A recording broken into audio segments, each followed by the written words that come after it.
ერი რომელიც მოდი ჯერ კერძო პირზე ვთქვა, კერძო პირი რომელსაც მოუდის განსასწრებელი, სხვადასხვა სახის განსასწრებელი ცხოვრებაში, ხშირ შემთხვევაში ეს არის თითოეული ჩვენთაგანის არასწორი უღმერთო ცხოვრების გამო.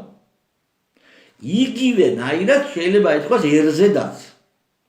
ერი რომელიც უღმერთო ცხოვრობს და მით უმეტეს თუ კი ერს გონია რომ დედა რა მორწმუნეები ვარ და დედა რა სკაები ვარ, ქართველები ვარ და დედა რა მაგარი ისტორია გვაქვს, გვირები და ასე და ისე და მარტო ამას აპელირებს. ყველაზე უკეთესები ჩვენა ვარ და დედა რა იშველებოდა სამყარო ჩვენს გარეშე და რაღაცა მსგავსი. როდესაც აპელირებს ერი ამაზე და ვერ ხედავს საკუთარ თავში შეცდომებს, ესეთი ერი განწირულია განსასწრებისთვის და ერისთვის განსასწრელი არის დამპყრობელი. ღმერთი, ბიბლიასაც რო შეხედოთ, წაიკითხო ძველი აღთქმა, როცა ისრაელი ერი ღმერთს მიატოვებდა, ისრაელს მოუდიოდა განსასწრებელი დამპყრობლის სახით. და ეს დამპყრობელი მათ ანადგურებდა. და ნახეთ, რა ხდება, როდესაც დამპყრობელი მოდის. ღმერთს არ გმობენ არც საავადმყოფოში, არც სანგარში ტყის ზუზუნში მყოფი ჯარისკაცები. ღმერთს არ გმობენ ყველაზე მეტად ღმერთისადმი სიყვარული და ღმერთისადმი სასოება პალატაში რომ ავადმყოფია მასას და მის ჭირისუფალს და სანგარში რომ ჯარისკაცია მასას და მის ოჯახის წევრსაც ყველას ახსოვს ღმერთი და სასოება ღმერთზე. ჩემი სურვილია, ჩემო ქართველებო, რომ ღმერთი შევიყვაროთ განსაცდელების გარეშე. არ ისე ვიცხოვროთ, რომ არ გახდეს უფალი იძულებული ჩვენი მოქცევისთვის განსაცდელები მოგვივლინოს. ახლა მე მინდა რამდენიმე როგორ გითხრათ, ვერსია მოგახსენოთ. საუბარი დავიწყე ამ თემით, რომ მიგრაცია არის კატასტროფა ქვეყანაში. თუ ჩვენ მოძებნით ძალას, ქართველები, მოვისურვებთ, რომ შეჩერდეს ეს მიგრაცია, შესაბამისად ეს სურვილი უნდა გახორციელდეს საქმით.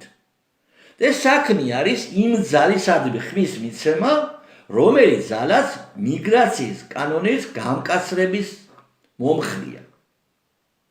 ეს ძალა, როდესაც გაძლიერდება, შესაბამისად მიგრაცია შესუსტდება, გაჩერდება და შემდგომ საბოლოოდ გაქრება.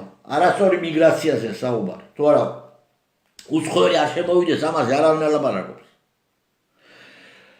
და ქვეყანა გადარჩება საფრთხეს. ახლა მოდი ვთქვათ, რა საფრთხე აქვს ქვეყანას მიგრაციით. რასაც აკეთებს ეს ხელისუფლება და ამ ხელისუფლებასთან დაახლოებული ბიზნეს კლანები, რომ უცხოელები უფრო იაფი მოშახელია, შესაბამისად ეს პროცესი თუ არ გაჩერდა, საქართველოს გაივსება აზიელებით და ბუნებრივია, რაც უფრო მეტად კომპაქტურად აქ მყოფი ამა თუ იმ ქვეყნის წარმოადგენლები იქნებიან, მის ქვეყანას აქ გაუჩნდება პრეტენზია მმართველობისა და შეძლებს კიდეც. ახლა ეს იკარგება უკვე ქვეყანა ქართველებისთვის, მაგრამ ხო იქნება რაღაც წინააღმდეგობა, ან გავმარცხლებით, ან მოვიგებთ, მაგრამ აქ არის მეორე საფრთხე. თუ ჩვენ შევხედავთ გეოპოლიტიკურ, ჩვენ ირგვლივ რაც ხდება, აღმოვაჩენთ, არ არის რთული ამის დანახვა, რომ კავკასიის აქეთ მუსულმანურ რეგიონად აქაურობის გადაქცევა არ შედის რუსეთის ინტერესებში. იმიტომ რომ მას ექმნება საფრთხე თავის სამხრეთით. როგორც ნატოს ჯარები და ამერიკის შეერაღება უკრაინაში არ უნდოდა და ამისთვის ომიც კი დაუწყო უკრაინას, იგივე საფრთხე იქნება კავკასიაშიდაც, თუ აქ მუსულმანები მომრავლდებიან, აზიელები, მე მუსულმანთან კი არ მაქვს იმდენი პრობლემა. აქ ცხოვრობს კაცო, ჩვენი აზერბაიჯანელი ახლობელი მუსულმანები და ქართველი მუსულმანების ყავს და სხვა ეროვნების. მარტო კი არ არის პრობლემა. მაგრამ აზიელები რომ მომრავლდებიან და საფრთხე შექმნიან და შეიქმნება კავკასია ანტირუსული ძალიან მარტივი კი არა. გარდაულად აქ იგუგუნებს რუსული ტანკები.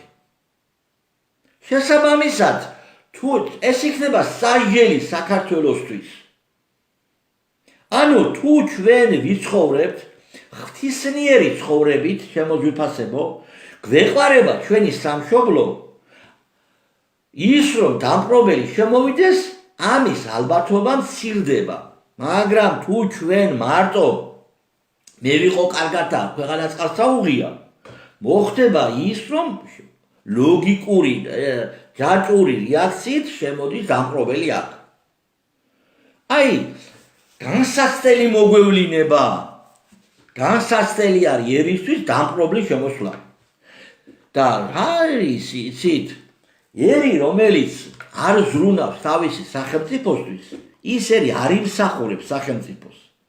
და თუ ჩვენ გავაგრძელეთ ასეთი მიდგომა, ასეთი დამოკიდებულება ჩვენს ქვეყნისადმი, ეს იმას ნიშნავს, რომ არც ჩვენ ვიქნებით ღირსი სახელმწიფო გქონდეს. ჩვენ დღეს, აი დღევანდელი საზოგადოება, არ ვიცი, აი რა ვიცი, ძალიან დიდი ნაწილი სახელმწიფოს რო გქონდეს, ჩემი შეფასებით არ იმსახურებს. იმდენად გადაგვარებულია. იმდენად აი საერთია ქვეყნის პრობლემები დღევანდელი საზოგადოებისთვის, სამწუხაროდ. თუ ცდები ღმერთმა ცქნას ვსწრდებოდე, თუ ცდები. შვიდობა მოგცეთ ღმერთმა.